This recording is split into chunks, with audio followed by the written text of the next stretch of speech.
Olá! O ciclo de palestras Fundamentos do Direito Privado tem por objetivo ampliar e aprofundar o conhecimento dos temas que compõem a unidade curricular Fundamentos de Direito Privado no curso de Direito da Unifesp. O tema de hoje é Autonomia Privada, Limites e Possibilidades no Estado Contemporâneo. Nossos convidados são os professores doutores Cláudio Miquelon e Jorge César Ferreira da Silva.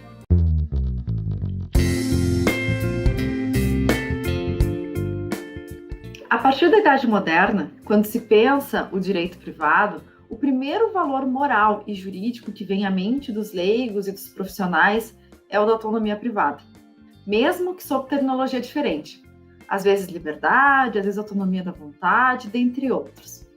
É, portanto, da mais elevada importância para qualquer um que se dedica ao direito privado entender não apenas o que significa autonomia privada, e quais os seus desdobramentos concretos no ordenamento jurídico nacional, mas também apreciá-la desde um ponto de partida mais livre em relação ao jurídico dogmático, capaz aqui de questionar sua compreensão hegemônica, interação com outros valores morais e jurídicos e até mesmo propor reflexões baseadas em concepções de ética normativa e filosofia da ação social, menos usuais na reflexão acadêmica nacional. Temos hoje o privilégio de contar com dois convidados capacitados a oferecer esses tipos de reflexões no nível mais extraordinário de excelência intelectual. São eles o professor doutor Cláudio Miquelon e o professor doutor Jorge César Ferreira da Silva. Então, antes de passar a palavra aos nossos convidados, vou ler brevemente o currículo para que a gente possa aqui conhecer um pouquinho da história de cada um deles. O professor Dr. Cláudio Miquelon é doutor em Filosofia do Direito pela Universidade de Edimburgo e mestre em Direito Privado pela URGS, mesma universidade onde se graduou em Direito. É professor catedrático de Filosofia do Direito na Universidade de Edimburgo, além de autor de importantes artigos e livros publicados em inglês, português e espanhol. O professor Dr. Jorge César Ferreira da Silva é doutor em Direito Civil pela USP e mestre em Direito Privado pela URGS, mesma universidade onde se graduou em Direito, além de professor e autor de importantes artigos e livros dentro e fora do país. O professor Jorge César é advogado com intensa e destacada atuação como parecerista e árbitro. Sejam muito bem-vindos aqui ao Comunica Direito Privado e ao nosso ciclo de palestras sobre fundamentos do direito privado. Eu não canso aqui de reafirmar a minha satisfação em recebê-los e principalmente de ter a oportunidade de ouvi-los. Então, aqui, para aproveitar ao máximo o nosso tempo, eu vou passar de imediato a palavra ao professor Cláudio Miquelon para a sua fala, depois eu passo a palavra ao professor Jorge César.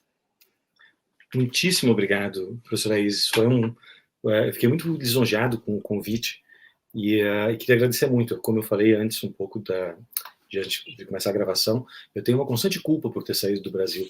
E essa culpa, ela fica um pouco aplainada, um pouco amainada, pelo fato de que eu consigo falar com pessoas, com colegas e com estudantes brasileiros, agora, durante a pandemia, mais online. Então, eu queria agradecer muito a oportunidade.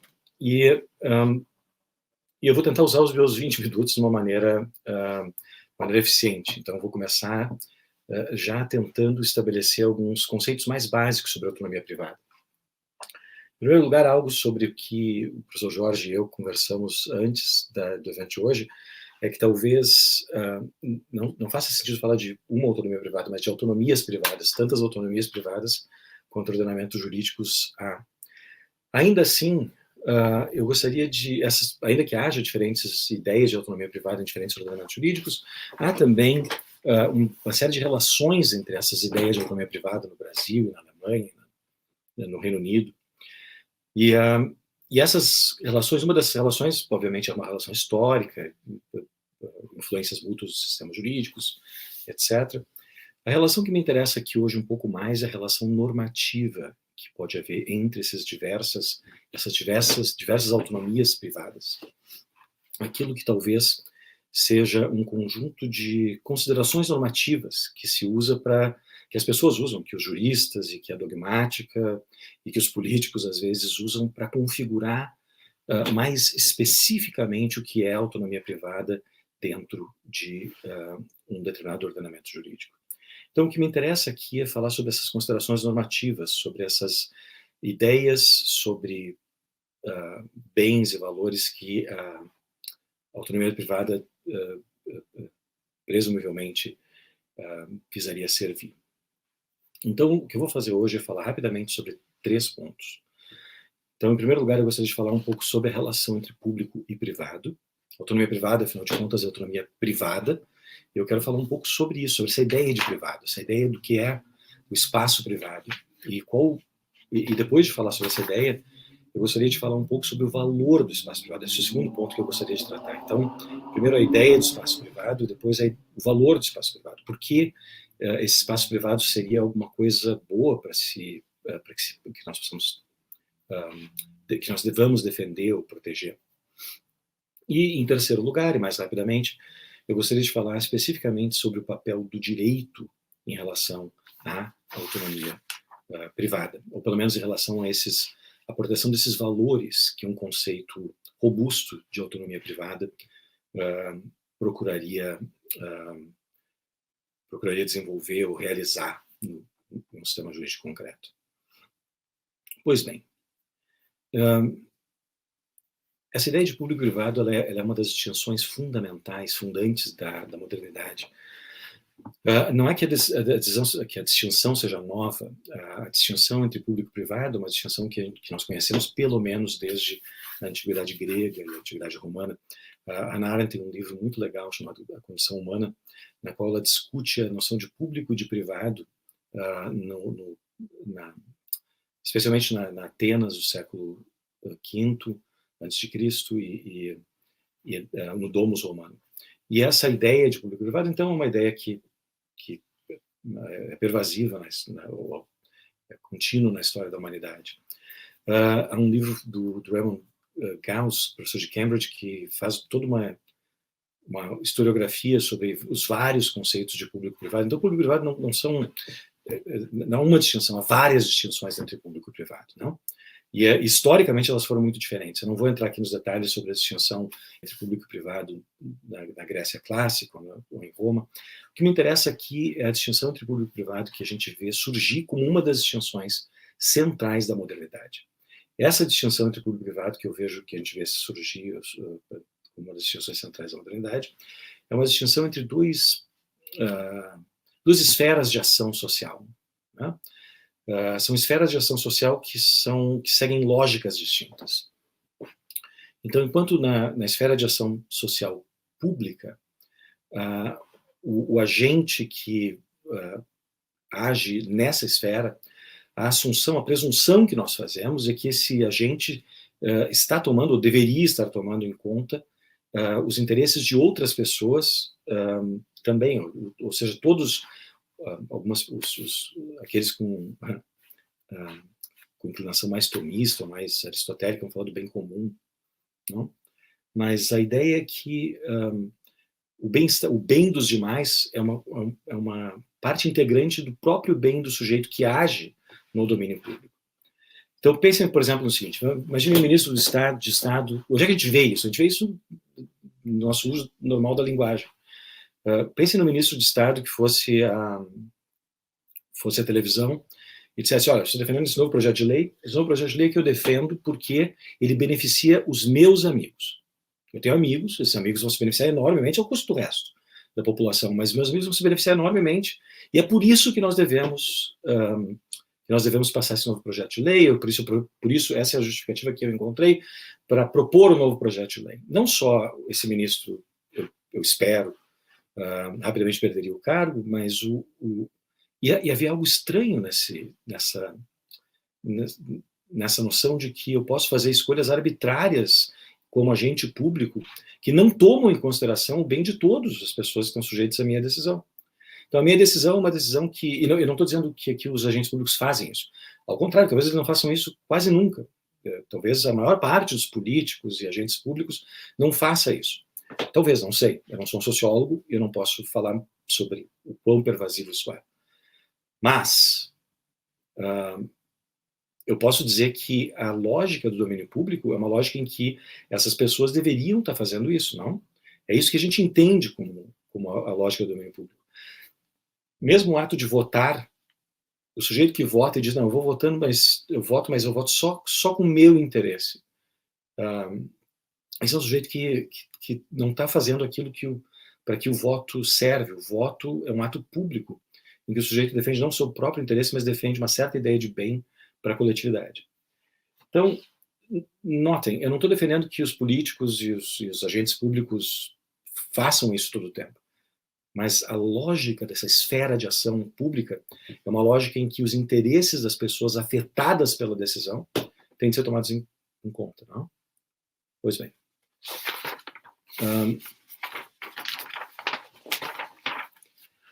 O domínio privado é um domínio bem diferente disso. O domínio privado é um domínio no qual os agentes não precisam sempre, necessariamente, tomar em conta o outro, a relevância do outro, do bem do outro, a relevância dos direitos do outro, ela é relativa em relação e no domínio privado.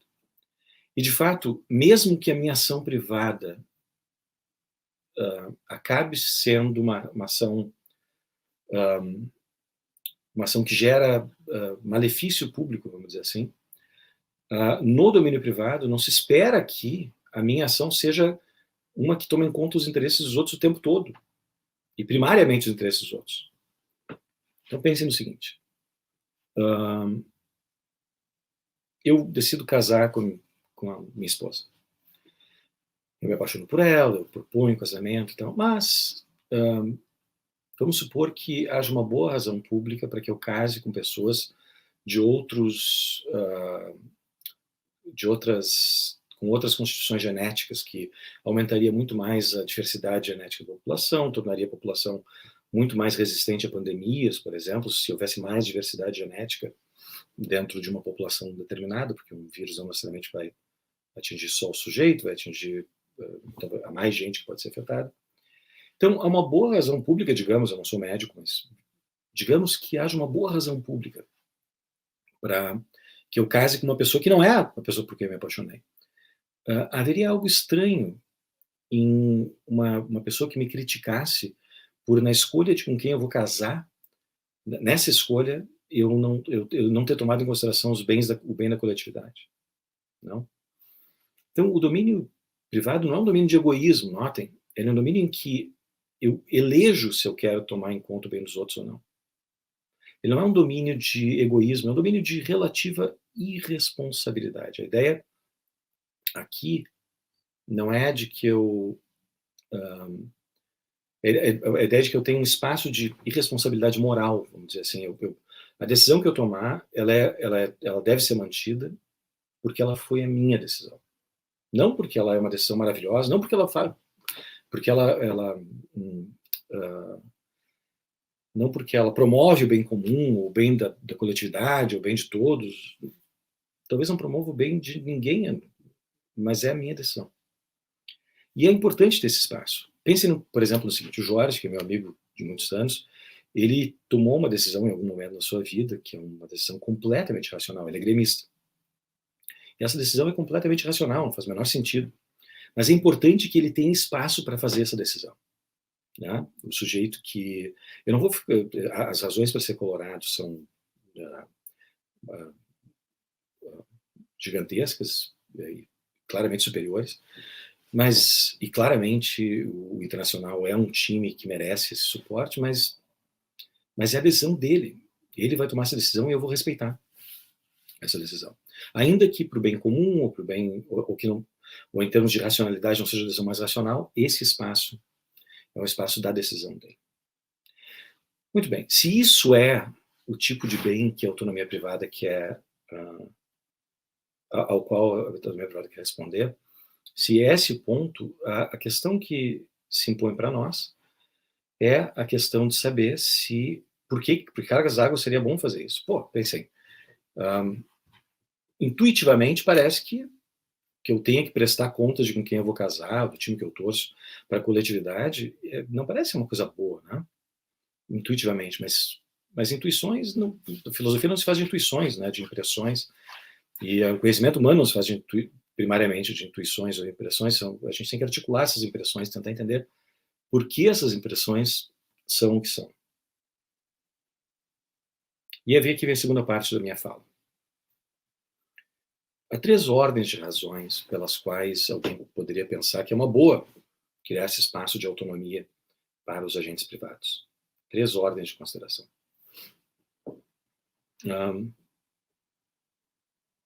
Eles não são argumentos completos, são tipos de argumentos, tá?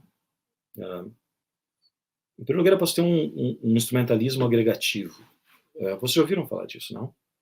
São aquelas situações em que a pessoa diz, não, nós temos que dar liberdade para o indivíduo tomar suas decisões, etc., porque, ao fim e ao cabo, isso gera o bem comum. A ideia da mão invisível do mercado, do Adam Smith, né? Essa ideia de que se as pessoas tiverem um espaço de tomar decisões pensando primariamente nas suas afinidades eletivas, não no bem comum, acaba resultando que algum bem comum surge. Então, a mão invisível do mercado, Adam Smith, resolveria o problema do conflito entre público e privado. Né? Então, na verdade, a razão para proteger a autonomia do indivíduo é, no final das contas, o bem comum.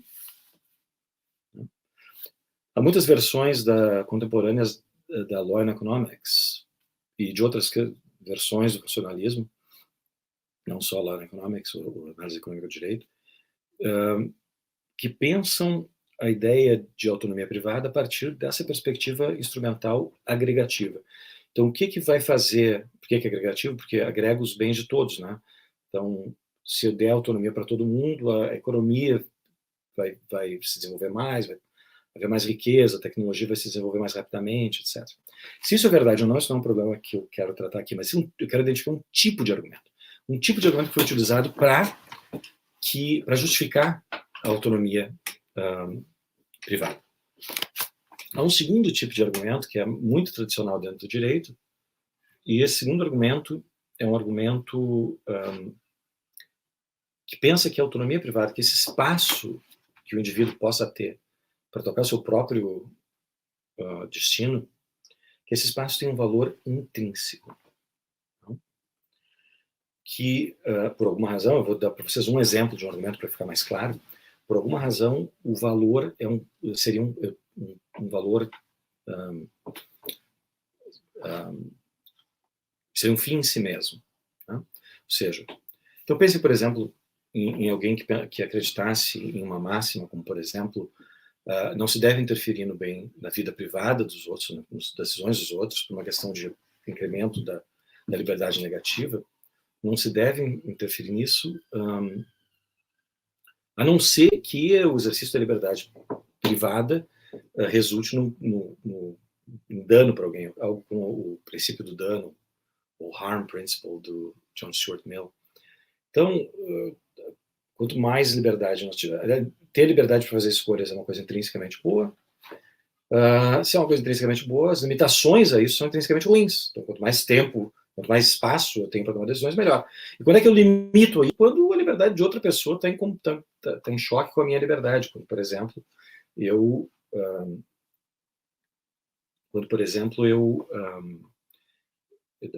tal do harm principle do Mill, não?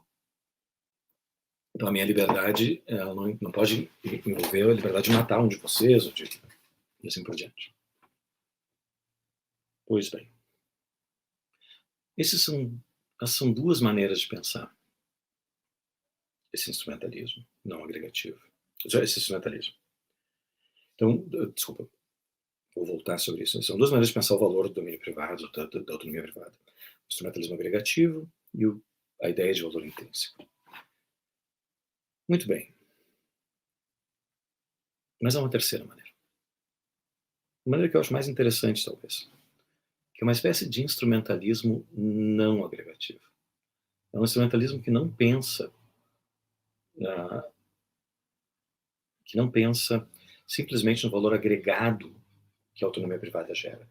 Pensa no valor que a autonomia privada gera para o indivíduo que possui autonomia.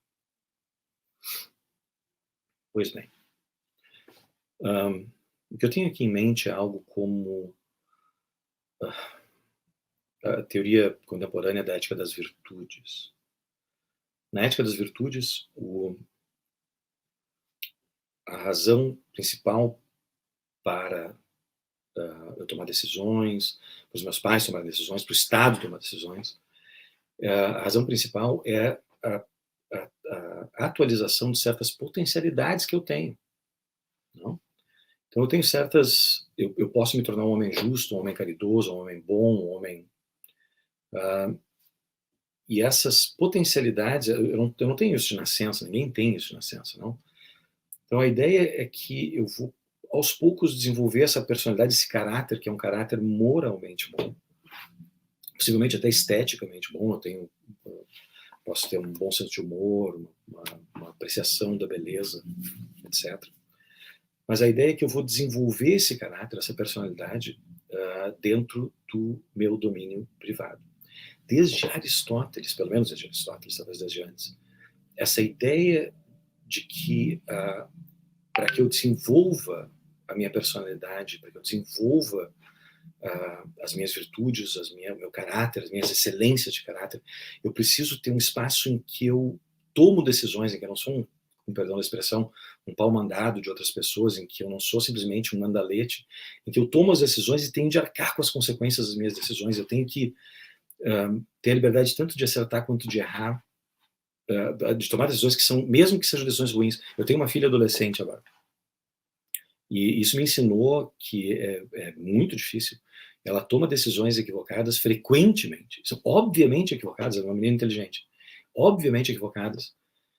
E parte de eu permitir a ela desenvolver certas características da personalidade dela é que eu deixe ela cometer esses erros, tomar essas decisões equivocadas. Então, claro, limites, evidente, mas... Então a ideia é que talvez a autonomia privada não seja simplesmente algo que ajuda o bem comum, algo que depende de uma série de pressupostos empíricos da mão invisível do mercado. Talvez não seja simplesmente o fato de que ela tem um valor intrínseco, mas talvez seja o fato de que ela permite um espaço em que o sujeito possa se desenvolver. Uma das coisas estranhas sobre a modernidade é que nós pensamos o ser humano como se ele fosse mais ou menos estático, ou seja, a gente tem essas ideias de desenvolvimento para crianças e adolescentes, mas em algum momento, por volta dos 18 anos, 16 anos talvez, a gente começa a pensar o ser humano como, de uma certa maneira, completo. Não? Na ética das virtudes, o sujeito continua desenvolvendo as excelências de caráter o resto da vida. Não? Então, talvez o espaço do autonomia privado seja esse, tenha esse valor também. Por fim, esse vai ser o ponto mais breve da minha fala, o que o direito tem a ver com isso? Não? Vai ser uma pergunta interessante. Depende um pouco da onde vocês vão, qual perspectiva vocês vão adotar para o valor do direito, para que serve o direito. Não? Essas três ordens de razão que eu mencionei há pouco, razões de instrumentalismo agregativo, valor intrínseco da autonomia privada e instrumentalismo não agregativo, essas três, elas correspondem mais ou menos a as três grandes teorias ou approaches que existem hoje em ética, não? Consequencialismo, principalmente utilitarismo, a ideia de valor intrínseco é o deontologia, o kantianismo, o deontologia de alguma maneira geral, e a ética das virtudes, o instrumentalismo não agregativo. Pois bem, o que o direito tem a ver com isso? Depende um pouco por como vocês acham que o valor do direito se vindica. Há uma teoria sobre o valor do direito em que o direito deve prover simplesmente esse espaço de conflito, deve regular simplesmente esse espaço de conflito, permitindo, portanto, o maior uso da minha liberdade. Uma teoria deontológica do direito. Há teorias do direito que pensam o direito a partir dos benefícios extrínsecos que o direito tem, em particular, benefícios que são mensuráveis como PIB, etc. Mas há uma outra concepção de direito que pensa o direito como tendo essas duas funções, possivelmente, mas também a função uma função pedagógica. O direito é algo que gera esferas progressivamente mais complexas de reconhecimento mútuo entre as pessoas, que permite às pessoas desenvolverem as suas excelências e colaborarem umas com as outras no desenvolvimento dessas excelências. Se o direito tem essa última função, a autonomia privada também se vindica, se justifica a partir dessa concepção de instrumentalismo não agregativo. Então, o direito, a autonomia privada no direito, ela parece servir uma série de diferentes senhores. Esses senhores não são necessariamente incompatíveis, né? Uma boa parte da modernidade foi pensada tentando mostrar que não há incompatibilidade entre eles. Mas os teóricos do direito, os filósofos do direito, frequentemente procuram reclamar para a sua concepção de autonomia privada uma preponderância em relação às demais. Talvez não os chamada virtue jurisprudence, a teoria do direito baseado nas virtudes, que é muito mais pluralista nesse sentido. Muito bem.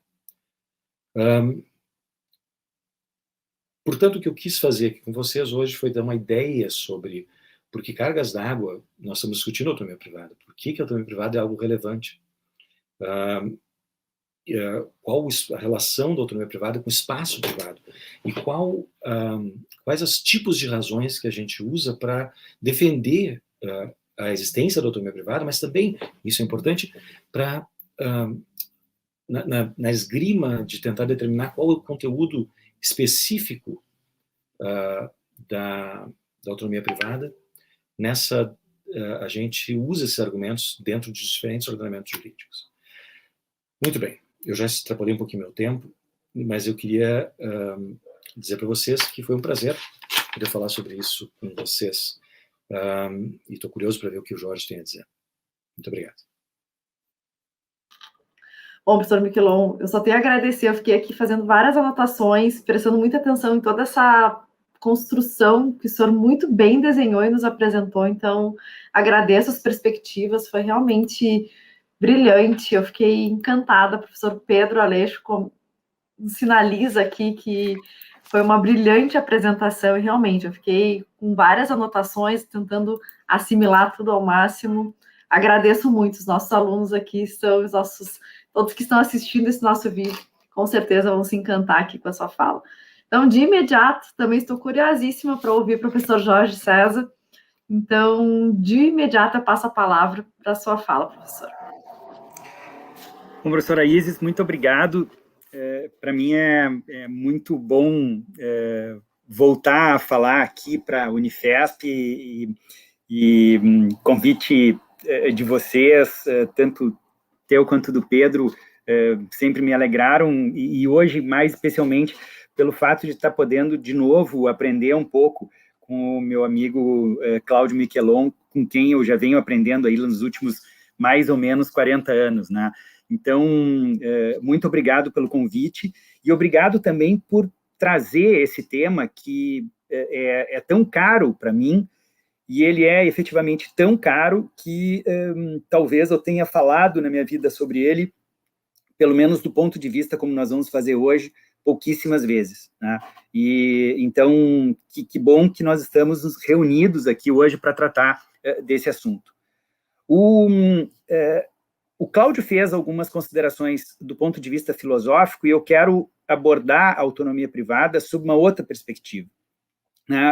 Nós dois tínhamos conversado antes e ambos têm a mesma opinião de que, por um lado, é muito difícil nós falarmos da autonomia privada, ou pelo menos nós vivenciarmos efetivamente a autonomia privada, sem ter um determinado contexto. Nós podemos ter uma concepção de autonomia privada que seja válida para o Brasil, por exemplo, nós podemos ter uma que seja completamente distinta, ou talvez inexistente. Se nós pensarmos na antiga União Soviética, nós podemos ter uma compreensão de autonomia privada também distinta se nós falarmos da China hoje, ou, eventualmente, em algum país com uma outra cultura, ou quando nós falarmos em algum tipo de uma sociedade, como, por exemplo, sociedades indígenas, né? Ou sociedades que possuem uma estrutura antropológica, inclusive, muito distinta da que nós estamos acostumados. A noção de autonomia privada é duplamente contingente. Ela é contingente do ponto de vista conceitual e ela é também contingente do ponto de vista da sua atuação. E é por causa disso que eu quero explicar, talvez, dentro de uma dessas perspectivas, um pouco do fenômeno da autonomia privada em si, e depois tratar de como se pode aplicar esse conceito em casos concretos, do ponto de vista mais concreto, não em casos concretos, eu não vou entrar nisso, né, mas em determinadas estruturas mais específicas. E o que eu quero aqui é fazer aquilo que eu gostaria que alguém tivesse feito para mim quando eu estava na graduação. Aquilo que eu gostaria que alguém tivesse feito para mim quando eu talvez iniciei os meus estudos de direito privado, que é muito mais do que oferecer respostas, é oferecer um índice, um catálogo de assuntos dentro dos quais a noção de autonomia privada se concretiza, se torna um pouco mais concreta. Ou seja, a partir de um conjunto de dados sobre os quais se pode construir, efetivamente, um discurso um pouco mais com conteúdo um pouco mais profundo do que este que eu vou ter condições de apresentar nesses minutos que me cabem. Então, em primeiro lugar, quando nós pensamos no fenômeno em si, né, em que contexto que nós podemos falar sobre ele? Né? E o contexto que eu quero discutir, a autonomia privada, é no contexto da dogmática jurídica. Bom, para isso, o primeiro ponto que me cabe aqui esclarecer é o que eu entendo por dogmática jurídica. Tá?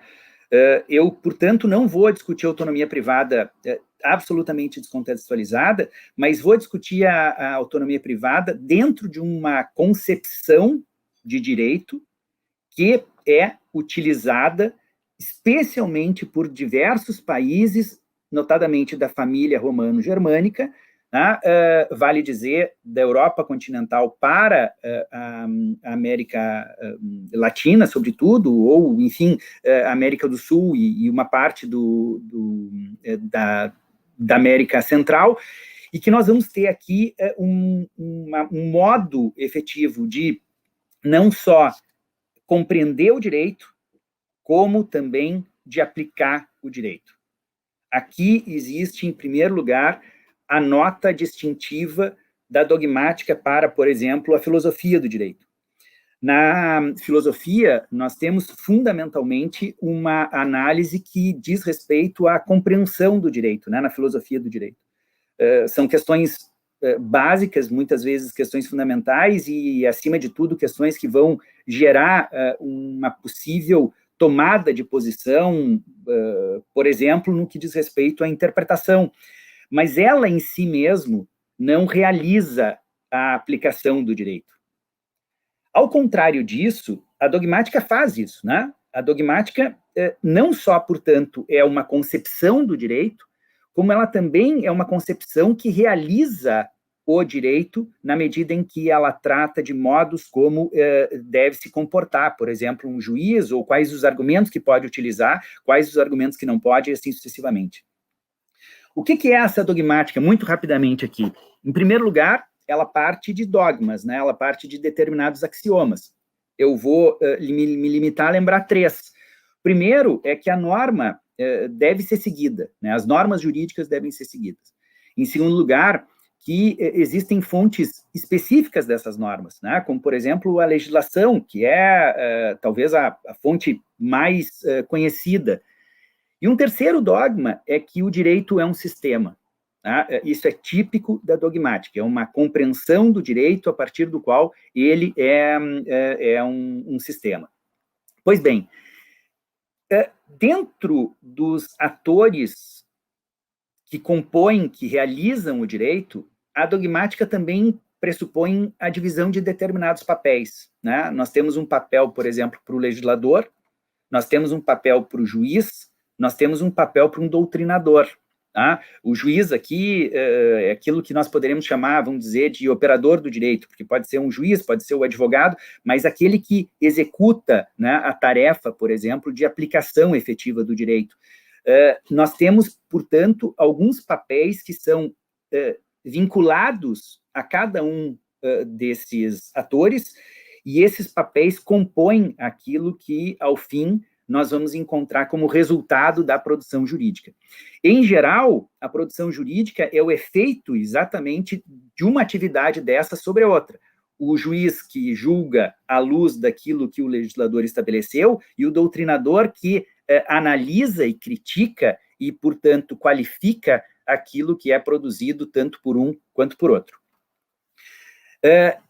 Essa dogmática também realiza uma limitação acerca dos argumentos que são utilizáveis nessa produção jurídica e também, notadamente, nos mecanismos interpretativos das normas, né? Tanto de normas quanto de fatos. Esses argumentos ou esses mecanismos são muito voltados ou se assentam fundamentalmente no papel da tradição, né? São argumentos e são mecanismos, são metodologias que vêm sendo testadas, utilizadas, aprovadas, repetidas ao longo dos anos, né? Ao longo das décadas, ao longo dos séculos. E aqui nós podemos discutir em que medida isso existe cada momento histórico, mas o fato é que em determinados momentos históricos se passa a olhar para trás e se passa a verificar, a partir daqui eu posso identificar determinadas características. Pois bem, se esse é o contexto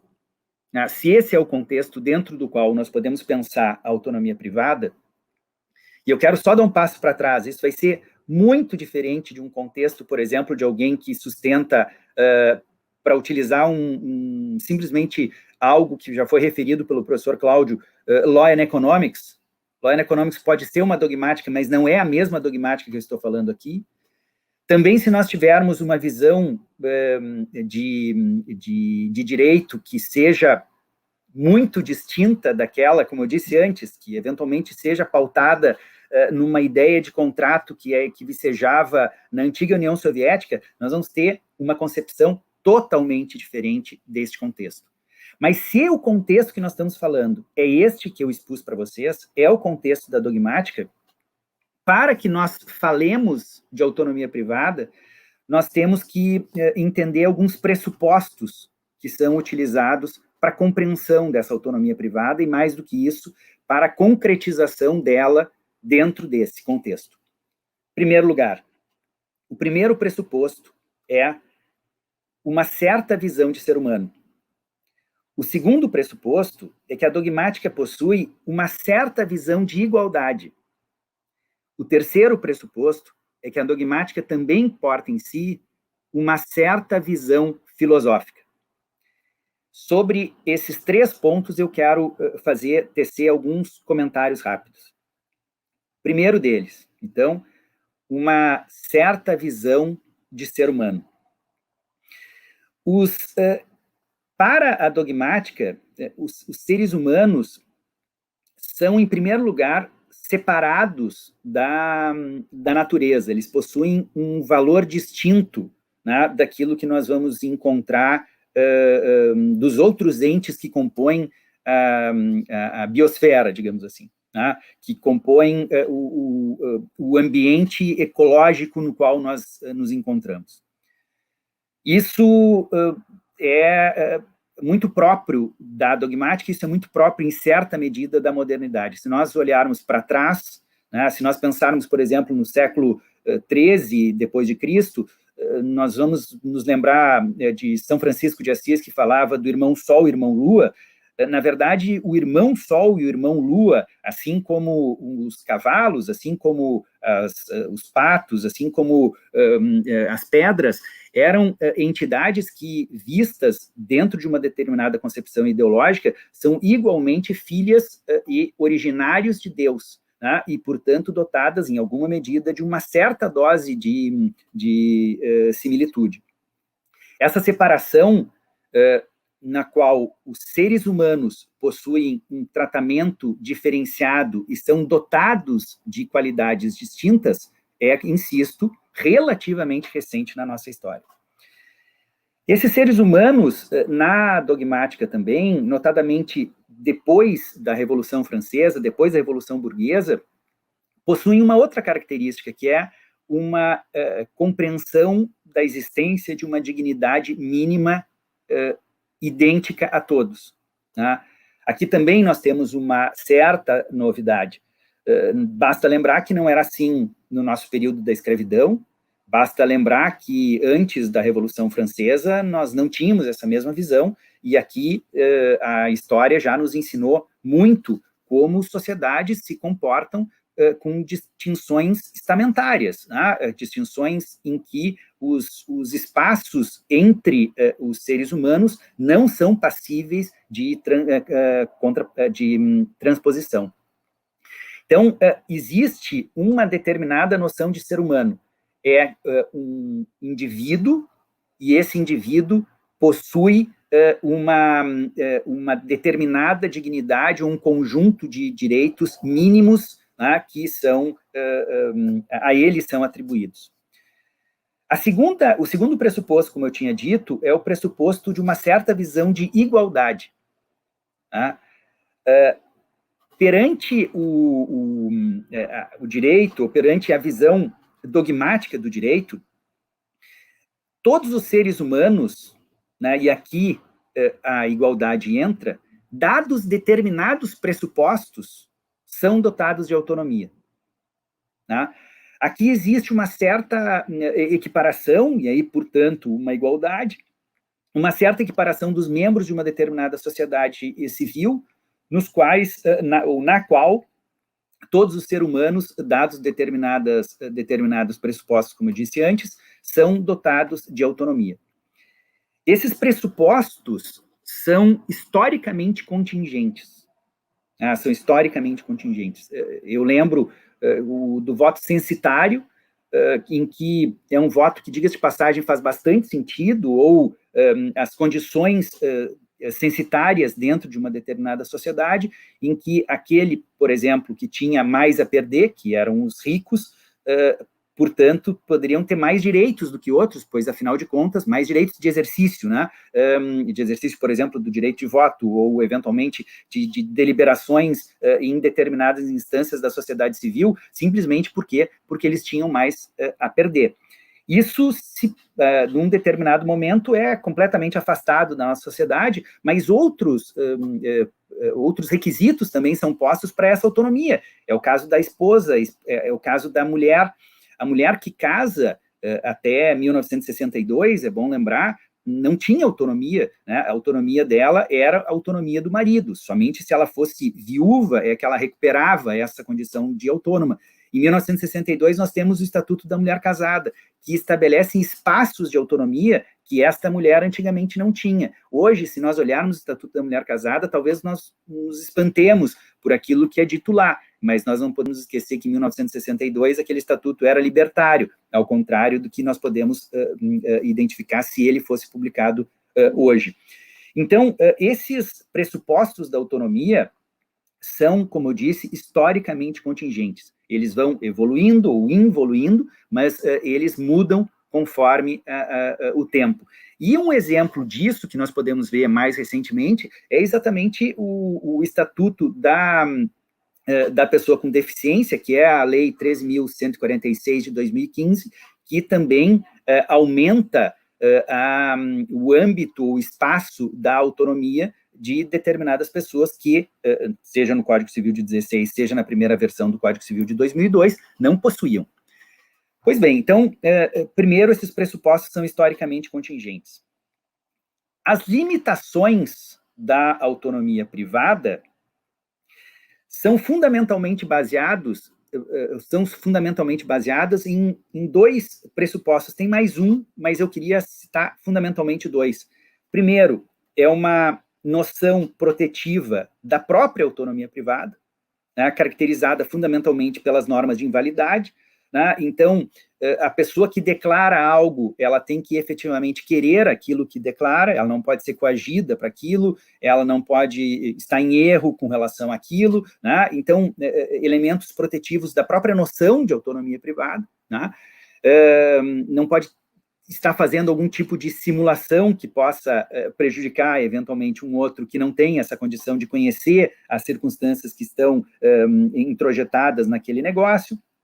Então, de novo, noções protetivas da própria autonomia privada e normas de caráter particular para casos concretos, e aí, de novo, nós vamos ter situações contingentes, que pode ser para proteção de locatários, pode ser para proteção de, nos casos do Estatuto da Terra, por exemplo, em contratos de arrendamento, caso, enfim, de representantes comerciais que possuem um tratamento próprio. Nós vamos encontrar, então, estatutos específicos para determinados grupos, nos quais a ideia de proteção, e muitas vezes essa ideia de proteção vem ao lado de limitações à autonomia privada, são deliberadas, são decididas pelo legislador. Existe um outro grupo que eu disse que eu ia citar, e eu queria fazer essa distinção aqui, porque me parece importante, que são os bons costumes. Os bons costumes, tradicionalmente, são interpretados como limitadores da autonomia privada. E isso nós vamos encontrar em diversos países, né, os bons costumes como elemento de restrição ou de limitação da autonomia privada. No entanto, quando nós olhamos a aplicação prática dos bons costumes, notadamente nas sociedades mais contemporâneas, nós vamos ver que essa restrição, essa limitação é, na prática, não utilizada, né? Ou seja, muito embora nós tenhamos limitações protetivas da própria autonomia, limitações particulares deliberadas historicamente, especialmente pelo legislador, nós também temos os bons costumes como uma válvula de escape. No entanto, essa válvula é muito poucas vezes acionada. Eu disse que nós temos uma certa visão de ser humano, uma certa visão de igualdade, e nós temos também uma certa visão filosófica.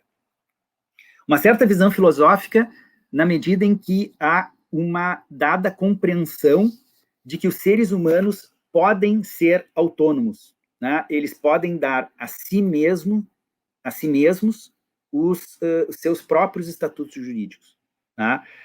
Essa é uma determinada compreensão, nós podemos ter outras, nós podemos discutir isso, muito embora aqui o Cláudio seja muito mais habilitado do que eu, mas o fato é que nós temos que entender que esse estatuto que pode ser dado pelo indivíduo a si mesmo é entendido dentro dessa concepção que, na minha compreensão, faz parte constitutiva da dogmática, é entendido como um bem. Tá? A dogmática pressupõe que exista um determinado espaço dentro do qual cabe ao indivíduo deliberar sobre a sua própria vida.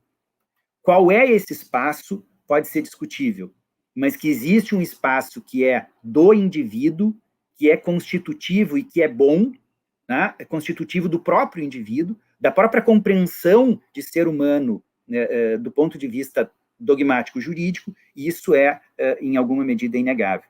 Bom, diante disso, nós temos 2 pontos que eu gostaria de ressaltar.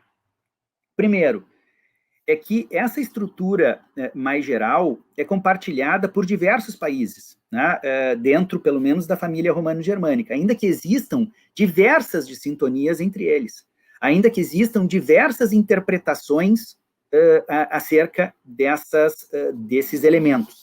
E é exatamente por causa disso que, quando eu fiz a listagem daqueles 3 pressupostos, eu disse uma certa visão de ser humano, uma certa visão de igualdade, uma certa visão filosófica.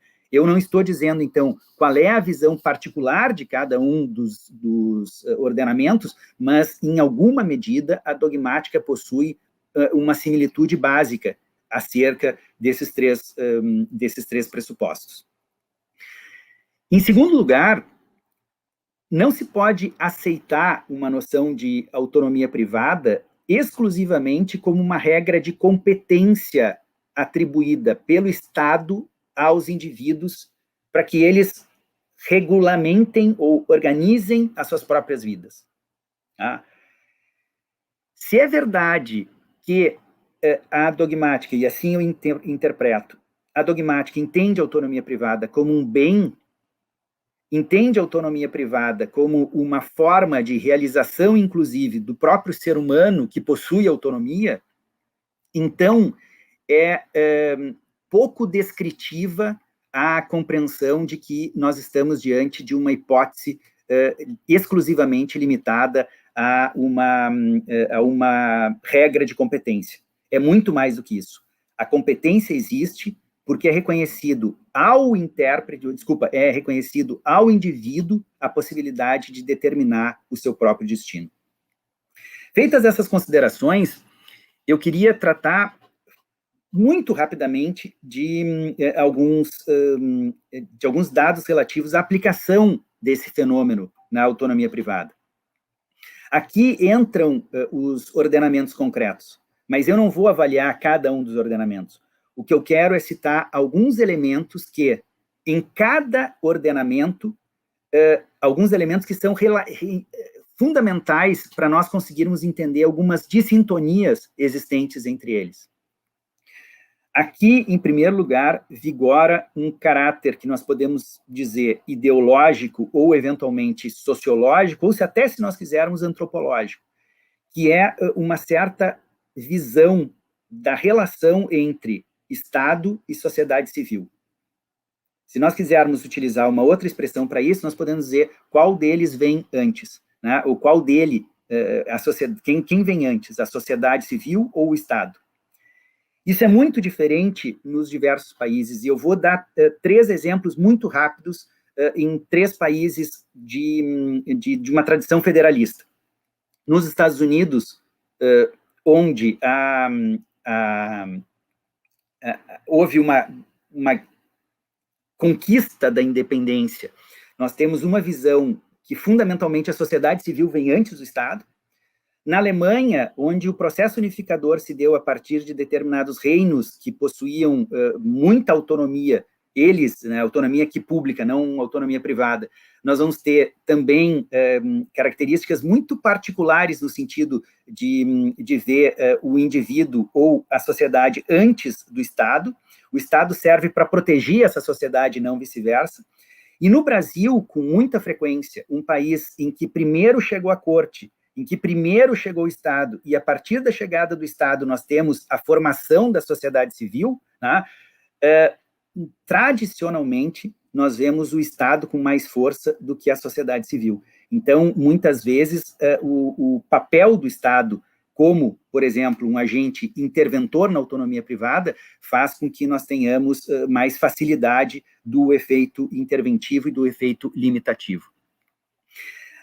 Se nós olharmos, além disso, o segundo ponto sobre a aplicação do fenômeno diz respeito às condições efetivas de uma determinada sociedade civil para a aplicação da autonomia privada. Ou seja, tudo que eu falei até agora foi no campo das ideias. Mas quando nós aplicamos autonomia privada, nós aplicamos autonomia privada entre pessoas concretas, com situações concretas, com vidas concretas, com limitações específicas e assim sucessivamente. Aqui é o Jorge negociando com o Pedro, é a Isis negociando com o Cláudio, é o Cláudio negociando com o Pedro e assim sucessivamente. São pessoas concretas, com suas determinadas limitações e restrições. Essas circunstâncias também são relevantes para o nosso estudo com relação à autonomia privada, porque, com muita frequência, nós vemos práticas interventivas não legislativas, ou seja, eu disse antes que nós temos papéis da dogmática, nós temos papéis da doutrina, nós temos papel do legislador, nós temos papéis do juiz, e esses papéis muitas vezes se interconectam e se perdem nas suas distinções, né, se interpenetram e, portanto, geram um maior grau de complexidade, exatamente quando a sociedade é muito desigualitária e nós vamos encontrar estamentos não formais, mas estamentos econômicos ou estamentos sociais. Quando isso acontece, frequentemente há uma maior intervenção na autonomia privada, em especial em casos em que há uma maior necessidade de proteção. Sobre isso, evidentemente, nós podemos discutir um pouco mais, mas o que eu posso dizer para vocês é que, ainda em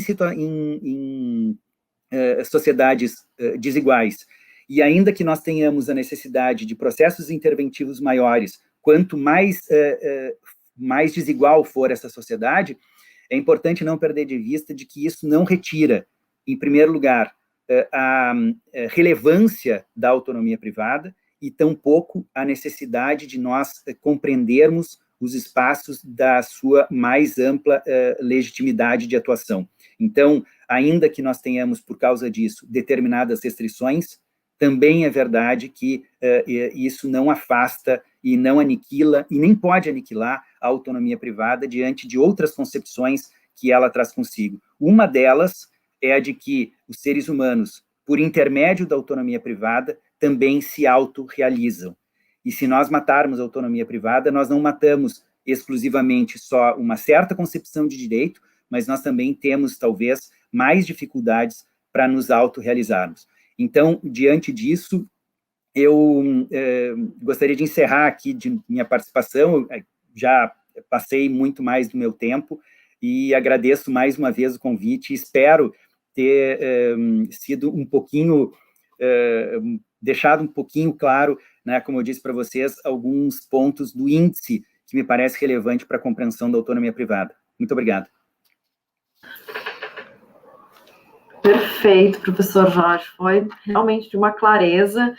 Aqui fomos hoje presenteados e presenteadas com duas falas e duas perspectivas, uma perspectiva mais filosófica, uma perspectiva mais dogmática, mas que nos proporcionaram compreender muito bem toda esse conceito e tudo que envolve a questão da autonomia privada.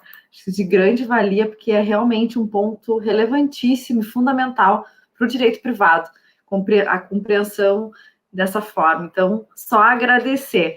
Mas antes da gente encerrar, eu poderia aqui falar várias coisas, e confesso que estou tentada aqui, gostaria de prorrogar esse nosso debate, com certeza, para muitos temas que fiquei aqui pensando e anotando, mas nós temos duas perguntas de nossos alunos que nos enviaram algumas perguntas sobre o tema, para que vocês pudessem aqui contribuir, né, apresentar um pouquinho as suas percepções a partir desses dois questionamentos.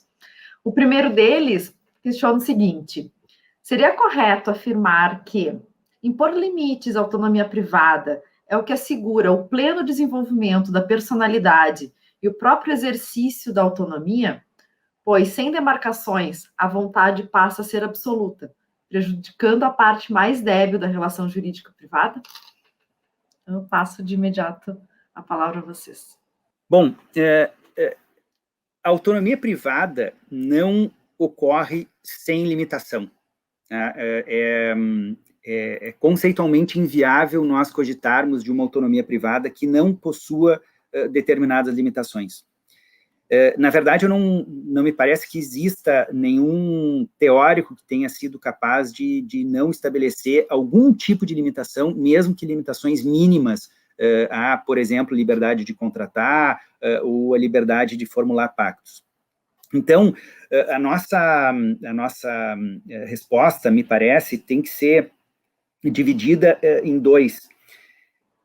Primeiro, existem determinadas limitações, são essas limitações necessárias? Me parece que sim, e nós não temos como escapar delas, né?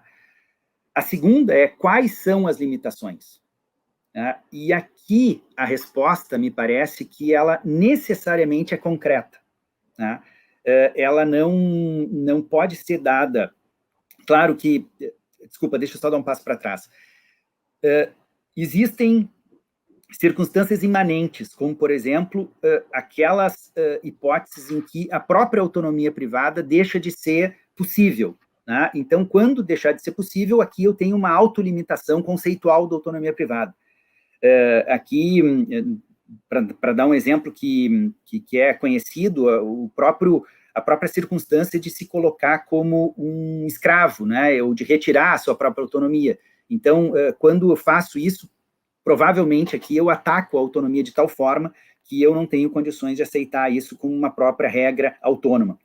Mas, tirando circunstâncias em que são conceituais, ou como eu chamei antes, imanentes, o resto, os estatutos limitativos da autonomia privada devem ser dados a partir de determinados contextos que advêm, portanto, de interpretações constitucionais, né, da legislação em particular, e de uma compreensão também de sociedade, né? E aqui, salvo a hipótese de se dizer que são necessários determinados limites, né, muito mais longe do que isso nós não podemos chegar. Não sei, Cláudio, o que tu acha? Cara, não tem muito mais a adicionar, tem muito rapidamente. Então, eu concordo, eu subscrevo o que o Jorge falou. O que eu acho só é que também, só adicionando algo, é que tem dois tipos de problema com a vontade limitada, né? Um tem a ver com o outro. Então, o problema da minha vontade limitada, eu acho que esse era uma parte do ponto da pergunta, é que se eu tiver uma vontade limitada, eu puder encontrar com uma pessoa que tem menos poder do que eu para celebrar um contrato, eu vou acabar trabalhando numa mina de carvão por 18 horas por dia, eu como uma mulher grávida e tal. Então, a ideia, uma delas é a limitação para proteger o outro, né? Proteger, mas há também, eu acho que foi o exemplo da escravidão que o Jorge mencionou, há uma outra questão sobre a possibilidade de proteger o sujeito em relação ao seu próprio exercício da sua própria vontade, não? Então, o caso de se escravizar é um desses casos. O problema não é a proteção do outro só, a proteção do sujeito mesmo, né, contra a possibilidade de se escravizar, se vender em escravidão. Se pensou, eu não lembro, não sei se você lembra desses casos, Jorge, um tempo atrás, houve uma série de casos na Europa, alguns na Alemanha, sobre sadomasoquismo e sobre a possibilidade de vender partes do teu corpo para que outras pessoas pudessem comer, canibais, etc. E parte da discussão era se, nessa situação, a autonomia, a vontade, não está machucando o outro, está machucando o próprio sujeito. Mas, nesses casos, também não haveria uma boa razão para limitar isso. E tem várias das limitações, não? Vocês não podem vender rins. No Brasil, em nenhuma economia ocidental, que eu saiba. A objetificação de uma parte do corpo da gente é possível, né? A gente pode doar sangue, por exemplo. Não? Então, mas não é sempre possível. Então, há uma questão sobre o paternalismo, sobre qual é a medida na qual o Estado pode... O Estado não, mas a comunidade política, representada pelo Estado, pode proteger a autonomia do sujeito, não só para proteger terceiros, para proteger o sujeito de si mesmo, não? E a gente tem uma série de limitações sobre isso, e o argumento sobre isso é... Então, a gente agora que defende a possibilidade de criação de um mercado de nenês, mercado de nenês, porque eles dizem, olha, a adoção é um procedimento muito ineficiente de encontrar bons pais para crianças. Então, o que a gente tem que fazer é criar um mercado de crianças. E as crianças vão ter um preço, e algumas pessoas querem ter filho, não tem muito dinheiro, vão pagar um preço menor e tal, mas as crianças todas vão ser adotadas de uma maneira muito mais eficiente. Eu acho isso um absurdo, pessoalmente, mas o ponto é que não existe uma solução incontroversa sobre qual o limite que eu devo dar à autonomia do sujeito em relação ao bem ou mal que ele possa trazer a si mesmo. É muito mais fácil encontrar limitações à autonomia do sujeito quando o outro vai sofrer, né? Quando o trabalhador, que vai ter completa liberdade para negociar o seu contrato de trabalho com um grande industrial, nós sabemos que se nós dermos a mesma liberdade para os dois, as relações de dominação entre os dois econômicas vão se perpetuar. É muito mais difícil pensar, eu acho, os casos em que eu limito a autonomia da vontade para proteger o próprio sujeito. É uma espécie de paternalismo, não? E acho mais difícil discutir isso, e de fato há muita discussão sobre isso. Reagan, como é que é o nome dela? Elizabeth Reagan? Ela escreveu um livro sobre isso, né? Contested Commodities, sobre algumas commodities que são tão próximas da pessoa que é uma discussão enorme sobre se devem ser commodities ou não, né? Se elas devem ser comodificadas ou não. Desculpa, eu falei demais. Obrigado. Não, mas me parece que a pergunta, quando refere a parte mais débil, né, é interessante porque a análise que o Cláudio fez é um pouquinho diferente, né? Porque ele tratou de situações em que há uma intervenção na liberdade, independentemente da existência de uma relação. Ou seja, nós não estamos pensando em alguém que vai perder se o outro tem numa relação, por exemplo, contratual, que o outro tem muito poder, né, e nós precisamos limitar esse poder, né, o que acontece por hipótese com o Código de Defesa do Consumidor e relações de trabalho e assim sucessivamente, mas a preocupação que o Cláudio trouxe diz respeito a circunstâncias em que a própria liberdade do sujeito é restrita. E aqui o paternalismo, que é um termo que normalmente se critica, né? Ele é muito elucidativo disso, como, por exemplo, a necessidade que eu tenho de usar capacete, né, quando eu estou andando de moto, a necessidade que eu tenho de usar cinto de segurança, ainda que eu odeie usar cinto de segurança, a necessidade que eu eventualmente tenho de lavar as mãos quando eu entro num determinado ambiente, né? Então, essas restrições à liberdade são sempre, em alguma medida, necessárias, e aí a pergunta que se põe qual é o limite em que isso é aceitável, né? E eu acho que também essas respostas nós só podemos dar em sistemas concretos, né? Tá? Posso dizer mais ainda, Jorge? Não só em sistemas concretos, em problemas concretos. Eu não tenho certeza se há uma solução tamanho único para isso, né? Sobre os limites da intervenção do Estado, se é uma solução que eu posso, um conjunto de critérios que eu posso aplicar a qualquer problema. Porque há vários tipos de intervenção. Pensem, por exemplo, na taxação de certos produtos, como cigarros, não? O Estado está claramente intervindo na autonomia do sujeito, porque está taxando para evitar que o sujeito compre o cigarro, não é para ganhar dinheiro, né? O Estado, uma carteira de cigarros aqui no Reino Unido custa em torno de R$70, ou mais até, acho que agora uns R$80. O objetivo disso não é gerar receita, ao contrário, não gera receita nenhuma. O objetivo é que o sujeito não compre a carteira de cigarro. Então, é uma limitação, ele pode comprar, ele tem autonomia para fazer a compra, mas o Estado indiretamente... Então, há tipos diferentes de intervenção, formas, situações diferentes, aspectos diferentes da personalidade. Eu não acho que é uma solução que seja tamanho único, como diz em inglês, one size fits all, né? Então, muda de sistema para sistema, mas também os problemas são problemas sobre os quais diferentes razões incidem. E o balanço das razões, se eu tenho diversas razões que incidem, pode mudar se eu tenho uma razãozinha a mais aqui ou a menos aqui, para um lado ou para o outro, não? O que no âmbito do paternalismo nós temos assim, critérios, né, que nós podemos adotar para compreendê-lo. Um deles são situações em que a minha própria liberdade é limitada. E aqui, de novo, o exemplo do preço da carteira do cigarro significa se eu vou ter a possibilidade de comprar essa carteira ou não, considerando, por hipótese, qual é a renda mínima de uma determinada sociedade. Mas também, pegando o gancho do cigarro, eu também posso ter regras sobre fumar em restaurantes, né? Em que eu restringo a liberdade de uma determinada pessoa em benefício, seja ele teórico, seja ele verdadeiro, não interessa, mas a propósito de proteger a saúde de terceiros, né? Aqui também tem um processo intrincado da autonomia privada, porque frequentemente a liberdade é restringida em benefício de terceiros. E aqui, de novo, nós temos um problema que foi referido pelo Cláudio, né? Em que medida alguém que é um indivíduo posto numa determinada sociedade com uma certa, e aí foram as palavras dele, uma certa irresponsabilidade, e essa irresponsabilidade, diria eu, uma irresponsabilidade pública, né, pelos destinos da sociedade como um todo, pode ser ele determinado, pode ser a ele determinado que pense numa determinada circunstância num terceiro, né? Esse embate, de fato, não me parece que seja possível de ser feito com clareza sempre, né? Mas esses embates, pelo menos do ponto de vista tipológico, nós temos condições de diferenciar, né? Um deles é a limitação da própria liberdade, um outro é a limitação da liberdade para fins de benefício de terceiros.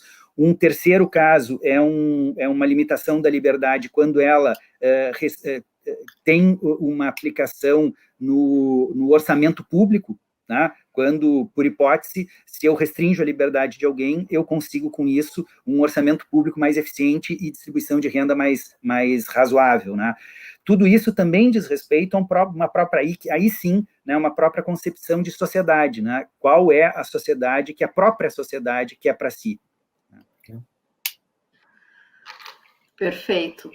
Vocês trazem muito essa ideia, não existe uma fórmula pronta, por isso que é importante a gente sempre ampliar o debate, poder conversar sobre as diversas perspectivas, para poder adaptá-las às situações concretas, aos problemas concretos, para que a gente possa construir de forma efetiva, né, toda a proteção e toda a efetivação desses direitos. E, por fim, uma última pergunta também muito importante, elaborada pelos nossos alunos, que foi: a vontade de um indivíduo pode se sobrepor ao Estado? Quer que eu comece, Jorge? Agora, vamos lá. Sim, o fato... De novo, eu acho que o problema de postular uma pergunta dessas em abstrato é que a resposta depende do problema. Então, por exemplo, pode a vontade do indivíduo se sobrepor à do Estado na hora de decidir com quem ele vai casar? Sim. Acho que ele pode se sobrepor à do Estado. Acho que o Estado não tem que dizer com quem eu vou casar. Pode a vontade do indivíduo se sobrepor à do Estado na hora de decidir quanto imposto vai pagar? Não. Você vai pagar imposto sobre cigarro, ou você não vai pagar imposto sobre cigarro? Não. Eu acho que um problema é que, às vezes, nós tendemos a pensar nesses problemas em termos muito gerais, em termos muito abstratos. E aí a solução passa a ser uma solução que é intuitivamente não serve, porque se eu disser que o Estado se sobrepõe à vontade do indivíduo, vocês vão ver com uma série de exemplos para mim, dizendo, não, mas nesse caso aqui, não pode, né? Eu digo, não pode. Se vocês disserem que o indivíduo deve sobrepor ao do Estado, vocês vão trazer vários exemplos, e eu vou dizer, não, realmente não pode. O problema é que eu estou cada vez mais convencido que a gente tem uma maneira muito generalista de pensar as coisas. Eu acho que a maneira normal de pensar as coisas, quando a gente está decidindo se a gente vai para a praia ou se não vai, ou se a gente vai fazer uma viagem ou não vai, ou se a gente vai ver um programa de televisão ou não, é muito mais natural e por alguma razão, quando a gente entra na academia, a gente esquece dessa maneira natural de tomar essas decisões. A gente tem razões que militam a favor e contra as coisas. E essas razões, elas são particulares para os casos, ou para grupos de casos. E muito raramente, às vezes sim, mas muito raramente esses grupos envolvem milhões de casos, bilhões de pessoas. Então, muito mais frequentemente, a gente tem razões que... então, pensem na maneira como vocês decidem se vão assistir um certo programa de televisão. Vocês pensam em razões a favor e contra. Vocês têm uma certa ideia do bem que vocês querem perseguir, entretenimento, ou talvez para vocês não seja nem entretenimento, seja um balanço de bens plurais. Eu quero me entreter, mas eu também quero ter um valor estético, que eu sou uma pessoa esteta, sou uma pessoa que não quero ver qualquer programa de televisão, quero ver uma coisa mais sofisticada. Também pode ser que você não tiver, então pode ser que haja vários valores que vocês estão querendo contemplar, e vocês o que fazem é pensar em razões. Olha, esse programa aqui, ele parece ser super divertido, mas é meio sem substância. Esse outro aqui parece ser super bom. Substância enorme, mas muito chato. Esse outro aqui é um pouco... Então a gente vê essas coisas à luz de uma série de razões. E essas razões, elas podem pender para um lado ou para o outro. Eu não acho que o fato de que há várias razões que se aplicam a um problema determinado implique nenhum tipo de relativismo.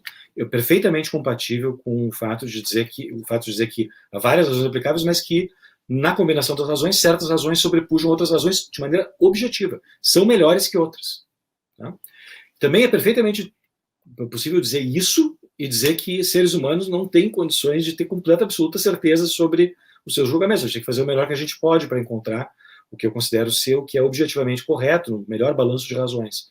Mas às vezes a gente erra. Né? Então, subespécie humanitatis, a gente nunca pode dizer, não, achei a solução e é a solução, então, mas o que a gente está procurando é uma solução.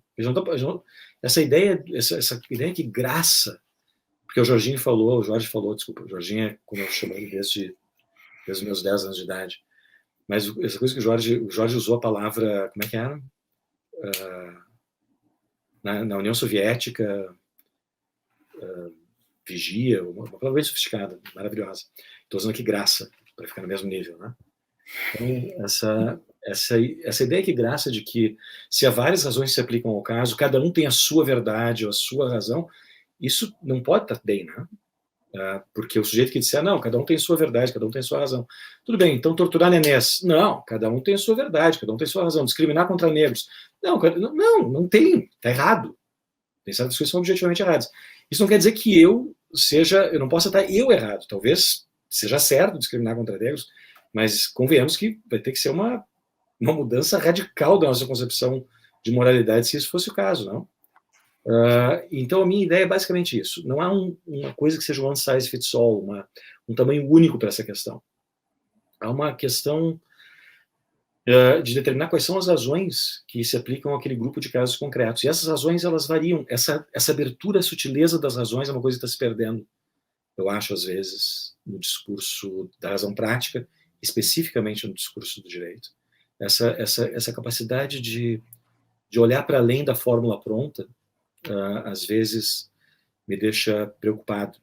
E o problema maior para mim é que depois a gente pega... Já estão obcecados com fórmulas prontas, e depois o pessoal vai pegar a ideia de princípios. O princípio da igualdade, e eles tratam isso como uma fórmula pronta, não como um conjunto de razões que podem ser utilizadas. Tratam como uma fórmula pronta. Então, toda essa eu estou falando demais, desculpa, mas toda essa excessiva liberdade que às vezes a gente vê, tanto a doutrina quanto a jurisprudência desenvolver a partir da noção de princípios, isso vem do mesmo vício mental. Eu preciso de uma solução genérica, e como a solução genérica é muito aberta, cabe no que eu quiser ali dentro. Eu não preciso dar conta de quais são as razões que efetivamente jurídicas, e às vezes, nas zonas de penumbra e tal, razões morais que efetivamente sustentam a minha decisão, o meu conselho para o meu cliente, etc. E isso me deixa profundamente deprimido. Vocês lembram, eu e o Jorge advogamos muito tempo juntos, né? Ainda somos parte do mesmo escritório, e eu posso dizer para vocês, com certeza, a coisa mais valiosa de um advogado é a capacidade de pensar sobre essas outras razões que não são, obviamente, presentes no caso concreto. É um exemplo que eu sempre uso de um ex-colega nosso, que depois de 10 horas discutindo um problema, um grupo de 2 escritórios diferentes, reunidos numa sala, desesperados para encontrar uma solução, ninguém encontrando solução, inclusive eu, ninguém encontrando solução nenhuma, esse sujeito chega, dá uma olhada no negócio, pensa, mas vem cá, não se aplicaria aqui a mesma lógica desse outro negócio aqui, lá das cautelares? E no momento que ele falou isso, os outros 9 advogados olharam para o outro pensando, mas, claro, se essa razão se aplica, então se resolve o problema. E eu acho que a nossa incapacidade de pensar em termos mais particulares é que está nos deixando reféns, às vezes, do arbítrio e, às vezes, da prisão de achar uma solução fácil. Então, desculpa, essa é uma resposta muito longa para uma pergunta simples. A resposta simples para a pergunta simples é: eu não acho que há uma solução geral para esse problema. Eu acho que é uma série de soluções específicas para esse problema, dependendo do contexto. Isis, eu vou tentar ser... Eu falei demais, vou tentar ser mais breve aqui, mas eu vou voltar para a pergunta, que a vontade de um indivíduo pode se sobrepor ao Estado. Me parece que, ao invés de responder a pergunta, eu gostaria de falar sobre ela, né? Eu acho que mais importante do que a resposta é a própria pergunta. E ela concretiza aquilo que nós dissemos, me parece, até agora. Em outras palavras, pode se sobrepor a vontade individual, ou a posição, ou a manifestação individual pode se sobrepor ao Estado? Isso varia frequentemente conforme a compreensão que se tem tanto de indivíduo, quanto de sociedade, quanto de Estado. Vejam que um libertário vai sustentar que, salvo exceções, a vontade do indivíduo se sobrepõe à do Estado. Vejam que um socialista, tendencialmente, vai dizer rigorosamente o oposto, tá? E se nós quisermos encontrar uma resposta, seja ela certa ou errada, mas uma resposta a essa pergunta, nós precisamos de um determinado contexto, tá? No contexto, pelo menos dogmático, me parece que, em alguns momentos, nós vamos ter necessariamente a vontade individual sobrepujando a do Estado, e em outros casos, não. Dado o importante aqui, me parece, não é tanto saber quando que uma pode sobrepor a outra no sentido genérico, mas é identificar as situações específicas e concretas em que isso pode acontecer. E isso se dá em 2 sentidos. Quando eu tenho aquilo que é uma regra posta por alguém, né, especialmente uma regra pública ou pelo legislador. E, em segundo lugar, quando eu tenho uma regra não posta, quer dizer, uma ausência de regra. Tá? Quando, com ausência de regra, eu consigo definir isso, tá? Uma regra específica para o caso concreto. E aqui me parece, Isis, que a resposta passa um pouco por dois espaços. Tá? É saber se nós estamos diante de um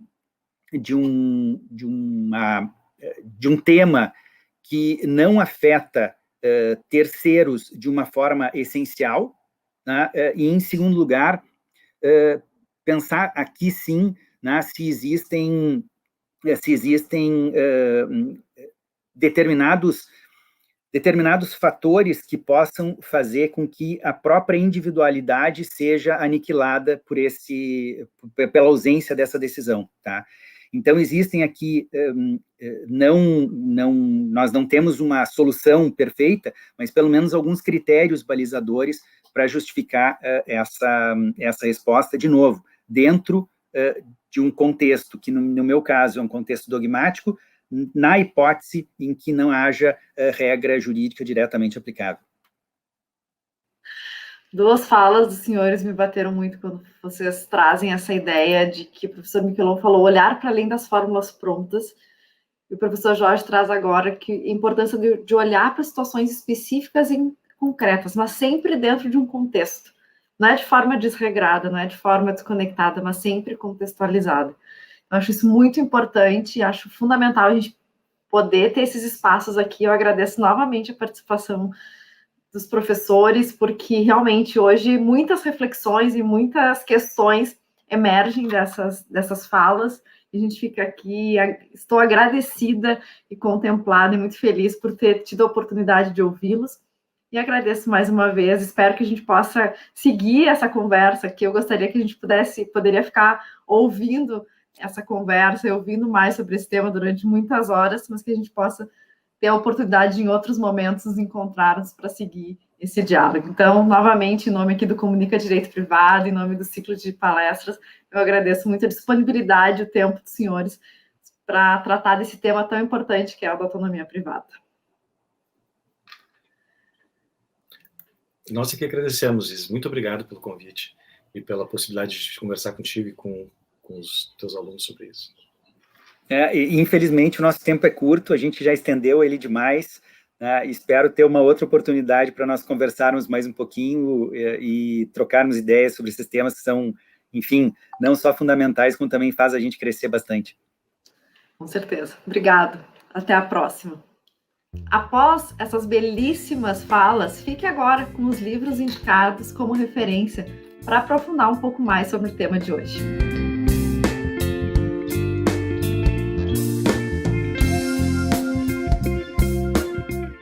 Por hoje, ficamos por aqui, depois dessas falas tão qualificadas e instigantes. E você, já se inscreveu no canal? Então inscreva-se, participe. A sua participação neste projeto é muito importante. Deixe seu comentário, sua dúvida, sua sugestão aqui no nosso vídeo.